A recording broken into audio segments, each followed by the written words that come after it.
What's going on, guys? Welcome back to NolanTCG, and we're back here for a Banlist video. Of course, the Banlist is due at the end of the month. I believe this video is going to go up on like the 14th, so like second Sunday. So there's 2 weeks to go, hopefully, until the Banlist drops. I do see quite a few bits of changes. Nothing like overly dramatic, just kind of things you can probably expect to come from the Banlist. So we're going to go through it, going to make a bit of prediction, and hopefully I'm not completely wrong. Starting us off, we're going to go with an effective date of this new ban list of the, what was it, the 5th? The Monday? Yeah, so the first Monday in July is going to be the effective date. We're going to have the ban list probably be announced in that last kind of week of June, start of July kind of period, and then an effective date of the following Monday. So I believe that's the 5th of July.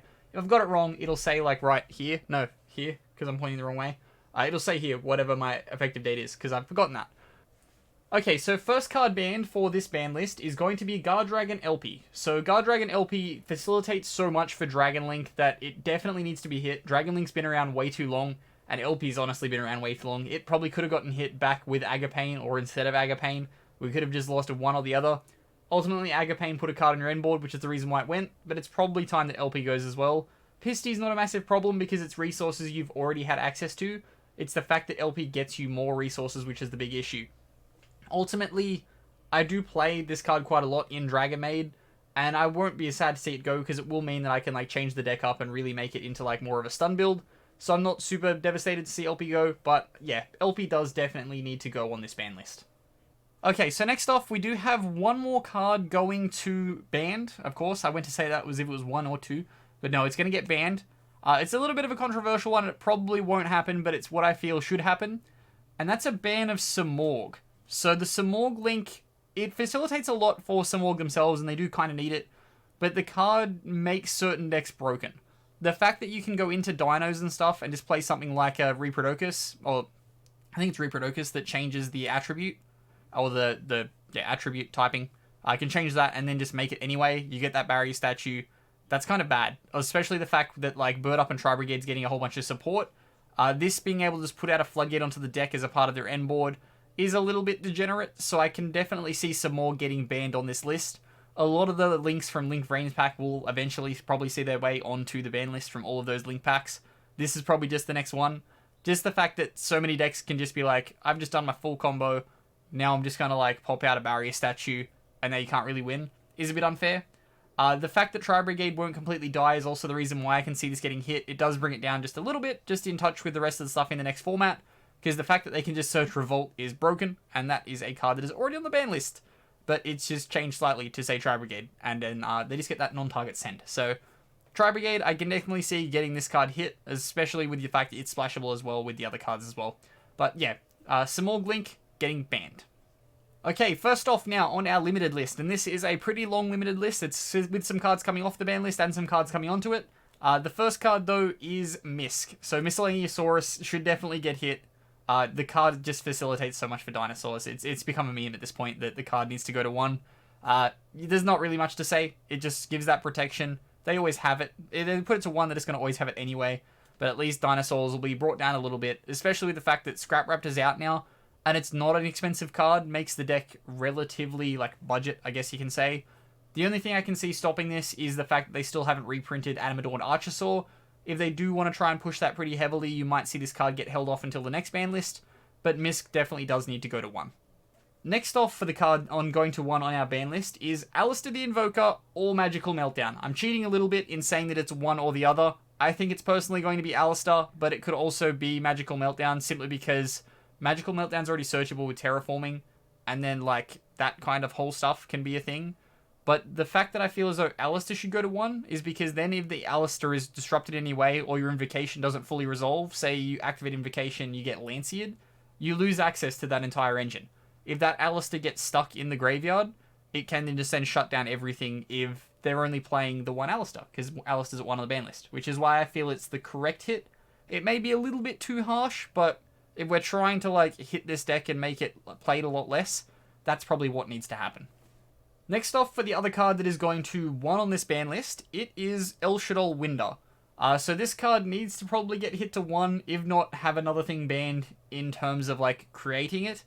The fact that you have Schism now, just being able to just pop it out onto board from your banish pile is a bit unfair, and it's completely searchable with the Dogmatica engine. The reason why, though, we're not going to put anything from the Dogmatica package onto this ban list is because it does still need to see its reprint and to be sold in future product. So, which is why I see Winder going to 1. You could, like, argue for Winder to go to the, like, fully banned if you did want to go that route. However, I do see it just going to 1, given that, like, if you remove the Winder, it's not the easiest thing to then regenerate back onto their board unless they're playing, like, that Reborn trap and they've, like, had that and set that. The odds of them getting to that, though, they're not terrible. Like, it's perfectly searchable, but so is Schism. And Schism's the exact same thing. So I do see it just going to 1. Just being able to, like, stop them from being able to, like, just put out Winder multiple times, really. The fact that, like, they put out one Winder, you spend, like, a whole bunch of resources outing it, just for them to be like, okay, here's another Winder. Just, like, kind of ruins a lot of games for a lot of people. So, yeah, Winder going to 1 on this ban list. So that's it for the cards coming to 1 from, like, 3, I guess. Now we're going to have the cards coming off the ban list to 1. First one is going to be Orcust Harp Horror. The fact that Orcust is still pretty dead after receiving Scrap Raptor means that this card probably needs to come to 1. You could honestly put it back to 3 and then just ban Babble, and I'd be perfectly fine with it. Just the fact that Babble lets you to do things on both turns is a bit unfair. But I feel like 1 Harp Horror wouldn't be horrible. It's what the OCG has, and the deck's still not, like, completely played everywhere. Like, it's still getting dominated by stuff like Tri-Brigade. Still things like Winder and stuff like, of course, the Barrier Statue, if they're still around, this card can definitely just come back to 1, because it does just shut down the whole deck. It's no longer Link spam, because it's 1 special summon spam, or no special summon spam at all. So definitely, Harp Horror can come back to 1 in the current format. If it is a problem, you can just then look at banning it again. Like, it's no massive deal. I don't think at 1 it's going to completely destroy our meta, but if it does, there's a ban list. You just put it back. It's fine. Okay, next off for cards coming off the ban list, this is a card that doesn't need to be on the ban list at all. It's Satellarknight Ptolemaeus. Comment down below if you do have, like, a reason for this card to stay banned, other than the fact that it lets you make Infinity incredibly easily. Like, it's 3 level 4s to commit to make it Infinity, so I don't think it's making Infinity that easily. You can just play, like, a Galaxy Soldier package and just start getting rid of some lights out of your hand, and then all of a sudden you've got an Infinity.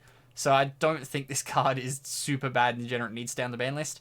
We have also lost things like Azathoth's banned, which is, like, another problem card you could then facilitate with this. So definitely just, like, bring this card back to 1, at least. I don't see it being, like, a massive problem. It's probably the 1 XCs at the moment that's on there that could definitely come off. Other stuff on there has reasons it could come off, but this is probably the one that should just be back. Like, an Infinity on an N board isn't that bad when it's taken 3 level 4s to get to it. And last off, we have our card coming off the ban list to 1, of course, again. It is a Pendulum monster. It's not Electromite, though. I think it was proven on the last ban list that Electromite can't come back.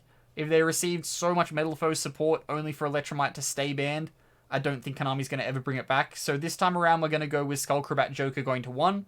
You could also petition for Monkey Board to come to 1, but it's got to be one or the other. You can't have both in a format. So I could see Skullcrobat Joker going to 1 on the next ban list. It does eat a normal summon, so it's not too bad. And that's it for our cards going to 1. 4 cards going to 2, I've got nothing. Honestly, there's a lot of stuff that can either be 1 or 3 at the moment, so going to 2 doesn't really do anything apart from the fact that it's pretty much now designed just to keep Malicious there. Malicious could probably stay there. You could bring it to 3 if you want and just get rid of the list entirely. But ultimately, Malicious needs to stay there. Nothing else is going to be coming in or out, because I feel like anything that's coming out can just go to 3 at the moment. You could maybe look at things like Salad cards or E-Telly if you wanted to go down that route, but in the end, the list of 2 should just stay at the 1 card. And that then does bring us to our cards coming to 3 off the ban list. I say cards as if it's plural. It's not. It's the obvious one. It's Red Eyes Darkness Metal Dragon. Cards had its errata, and it's still just sat on the ban list, yet Firewall Dragon gets its errata and goes to 3. Logic very, very good from Konami there. You have a card that's, like, decent going to 3, and then you have a card that's still decent, but also still has a massive restriction. No, that can't go to 3. That's just got to stay at 1. Yeah, Red Eyes Darkness Metal Dragon needs to round out this ban list by going to 3. But that wraps us up here for my ban list prediction for June/July 2020. Of course, if you do have any recommendations or things you would like to see on the ban list, do make sure to comment them down below. I said recommendations as if you are Mr. Konami, but Mr. Konami, you are not. Hopefully you are, though, and hopefully you give us a nice ban list. But as always, I've been Ben from NolanTCG, and have a good afternoon, everybody.